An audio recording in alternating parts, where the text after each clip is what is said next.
un rythme d'avance. RTF Limoges 95.4.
On vient d'écouter le titre de Selkilt et Nico est avec nous.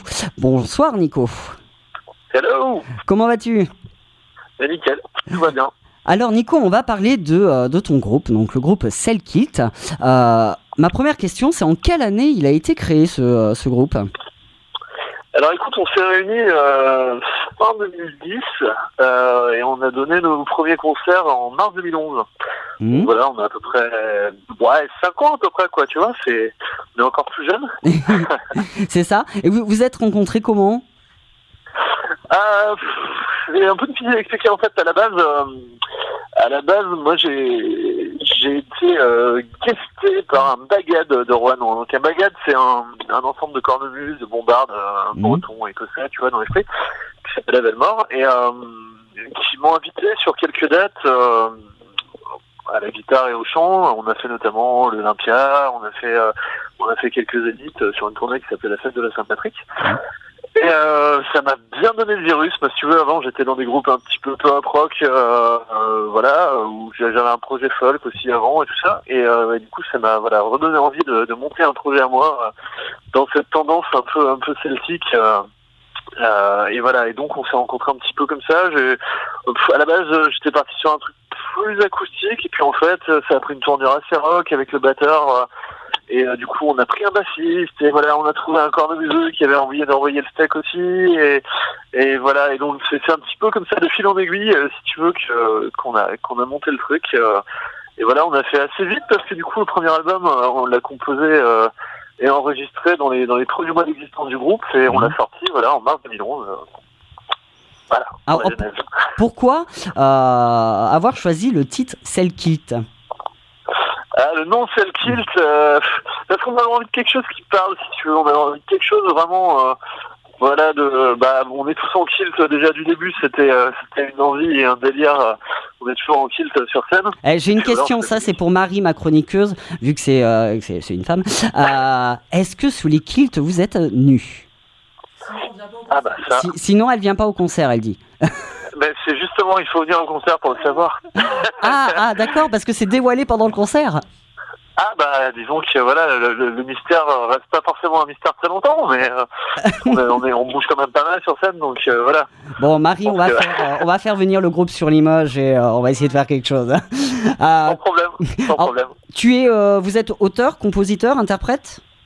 Ouais, tout à fait.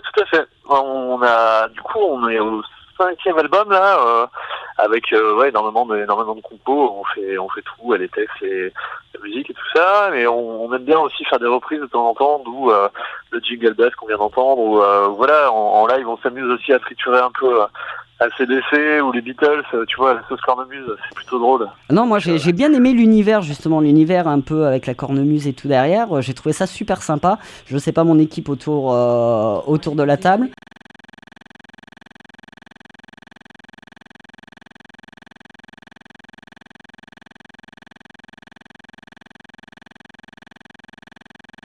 Oui, moi j'écoute déjà des groupes un peu enfin pas exactement dans le même style, mais j'écoute déjà des groupes comme Dropkick Murphys ou Fintroll, qui sont des groupes de métal celtique ou de musique traditionnelle. Pour Fintroll, c'est de la musique traditionnelle finlandaise, et Dropkick Murphys, c'est de la musique irlandaise métal aussi. Et c'est moi j'aime bien, je trouve ça marrant, festif et sympa. Non, et puis ils ont la pêche sur scène.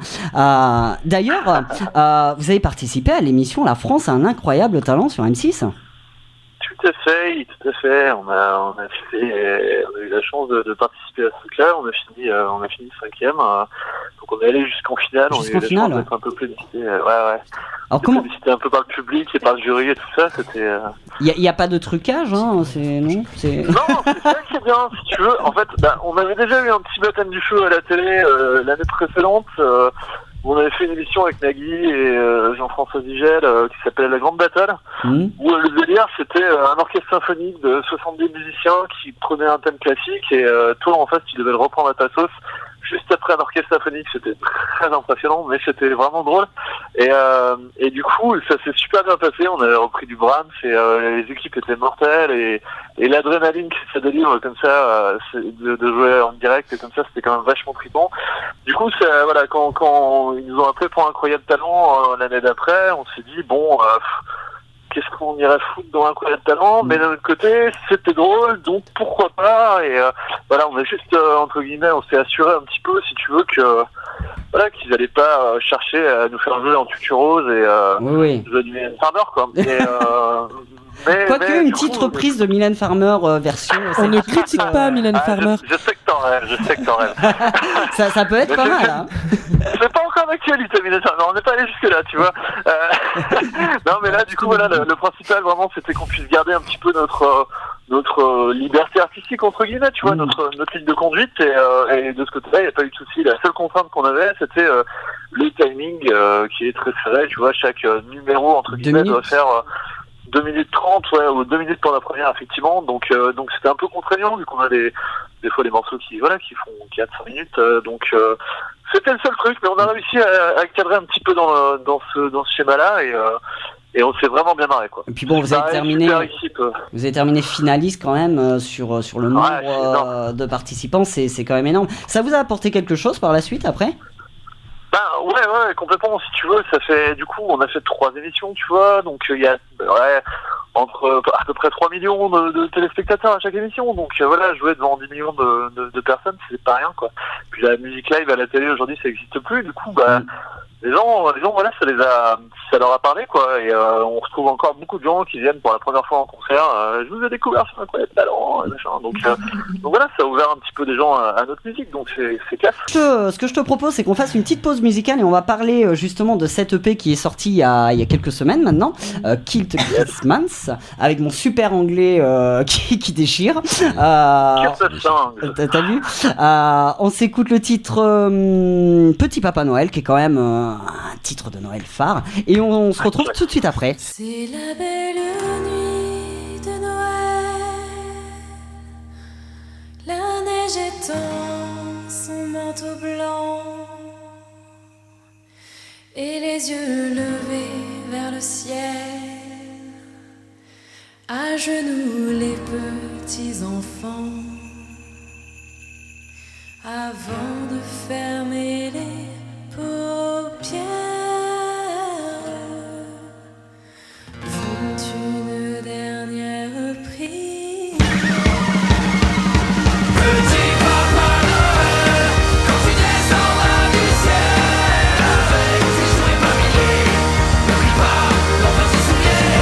Mais avant de partir, il faudra bien te couvrir. Dehors, tu vas avoir ce froid, c'est un peu la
On est de retour, on vient d'entendre le titre Petit Papa Noël. Alors, comment est venue cette idée de faire un EP spécial Noël? Parce que cette chanson, il me semble que vous l'avez faite à Incroyable Talent, en finale. Alors, tout à fait.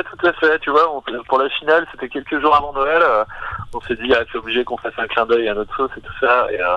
Et donc voilà, donc on a repris ce titre et ça faisait un petit moment quand même que ça germait dans nos têtes, cette idée de faire des chansons de Noël, parce qu'on s'était rendu compte comme ça en déconnant dessus qu'il y avait beaucoup de morceaux qui se prêtaient bien aux sonorités de la cornemuse, aux sonorités du violon. Et du coup voilà, ça nous trottait dans la tête depuis un certain temps. Et là voilà, on a enfin concrétisé. Donc on a repris un certain nombre de chansons de grands classiques de Noël, voilà, comme Petit Papa Noël, Jingle Bells, ou La Snow, des choses comme ça. Et on a aussi composé 2 morceaux inédits de Fairfield, des morceaux de Noël aussi, quoi. Donc non, c'est bien marré et puis ça nous fait bien rire en plus, tu vois. Ça nous permet d'être bien cons, et vu qu'on est bien cons, et ben c'est parfait. On est très oui, on voit ça dans les clips. Hein. Non, mais c'est génial, quoi. Les chansons de Noël, alors, repris avec votre univers. Si on me l'avait dit, j'y aurais pas cru. Ça leur donne un petit peu de patate, c'est bien, ça fait plaisir, ça dépoussière un petit peu tout ça, c'est rigolo. C'est ça. Alors justement, cette EP, on peut se le procurer, ou comment? Alors très simplement, surtout sur le net aujourd'hui, on est dans quelques magasins et tout ça, mais c'est surtout sur le web. Sur cellkit.com, il y a une page shop, voilà, qui mène à rccreation.fr, qui est notre site en ligne, notre boutique en ligne où voilà, il y a tout, absolument tout dispo. Et puis accessoirement, on a une version sans quelques morceaux pour des histoires de droits et tout ça, qui est aussi sur iTunes et sur Google Play et sur Amazon et tout ça. Enfin voilà, dispo en numérique. Pour les gens qui aiment plus les CD, nous on aime bien encore. Il y en a encore, hein? Il y en a encore. Encore. C'est sûr, nous au concert, c'est vraiment le truc number one, quoi, où les gens, voilà, ils sont trop contents de repartir avec l'album après un concert et voilà. Donc c'est un bon souvenir. Quelque chose qu'on plébiscite encore. Ouais. En plus, voilà, ça fait souvenir, ça fait l'occasion de leur faire une petite griffe et tout. C'est sympa, ça fait vraiment quelque chose quand même de complètement dématérialisé, ça n'a pas le même charme, quoi. Alors vous bougez partout en France puisqu'on va vous retrouver donc jeudi, donc c'est demain, à Lyon. Dans le 69, le 18 vous serez à Riorges dans le 42, le 19 à Montsirègne, le 19 et le 20 d'ailleurs. Complet, pas contre. Mais c'est complet, donc voilà. C'est complet, tout à fait. C'est complet et il y a déjà des dates pour l'année prochaine. Oui. Et notamment, pas mal de dates, notamment Washington, Philadelphia. C'est ça. On fait une belle petite tournée US. On est très heureux. Et voilà, en mars, on va fêter la Saint-Patrick aux États-Unis, quoi. Donc très très content. En plus, à Washington, le festival, là, c'est juste un truc de malade. Justement, il y a Dropkick Murphys, dont ta collègue parlait tout à l'heure. Il y a Flogging Molly à l'affiche. Enfin, c'est une affiche de psychopathe et ça va être vraiment vraiment bien. Donc là, on va se faire plaisir. Et puis voilà, Philadelphie, on joue dans Maryland aussi. Et on va peut-être aller faire un petit saut chez les voisins canadiens. On s'est en négociation pour l'instant. Donc voilà. Affaire à suivre. Moi, je vois que le 9 avril, vous serez pas très très loin, Limoges. Vous serez à Tauve dans le 63. C'est pas très très loin, hein. 63. Bah oui, il va falloir venir. Ah oui, ou alors pourquoi pas venir à Limoges. Ce qui serait encore mieux. Faut organiser tout ça. Ouais, non, mais carrément. Après, nous, tu sais, au moment où on nous appelle, on y va avec grand plaisir. On aime bien, voilà, bourlinguer avec notre fidèle MacBus. Voilà, on fait des milliers de kilomètres chaque année. Et c'est ça le bonheur d'être dans un groupe comme ça et de pouvoir tourner et de pouvoir vivre de sa musique. C'est que du bonheur, quoi. C'est ça qui est bien, c'est que vous vivez de votre musique et bah, carrément. Tu vois, c'est tellement rare aujourd'hui les groupes comme ça qui arrivent à vivre vraiment de leur passion et de leur musique. Enfin, tu vois, on connaît énormément d'orchestres de bal, de choses comme ça, machin, mais c'est pas ce qu'on a envie de faire. Nous, tu vois, on a envie de faire du Cellkit, quoi, et on a la chance que ça parle aux gens et que les gens s'éclatent en concert et qu'on passe un pur moment, eux comme nous, et voilà. Donc on mesure notre chance tous les jours.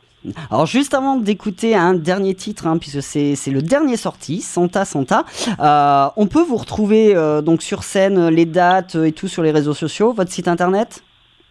Ouais, cellkit.com, il y a un Facebook, Cellkit aussi, il y a Twitter, il y a tout ce qu'il faut. On est assez présent sur un peu tous les réseaux sociaux, on aime bien communiquer comme ça avec les gens, donc il y a toutes les infos partout. tout. Voilà, Pas de vous problème. retrouverez de toute façon l'adresse et les liens sur la page officielle de l'émission La Voix de l'Auditeur sur Facebook.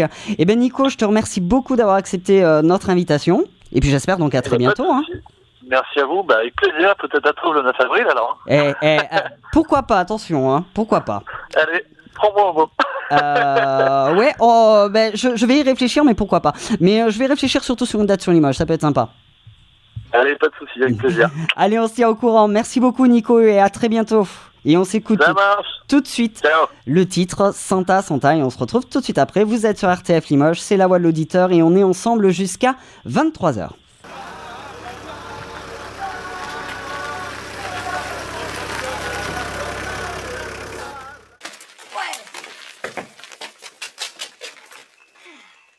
Santa, Santa, fa la la la, fa la la la la la la la. Santa, Santa, fa la la la, fa la la la la la la la.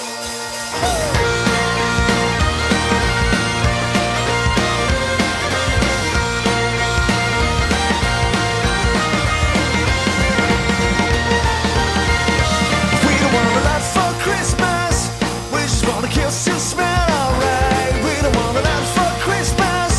We just want a verse that works just fine. No matter where you bring us back.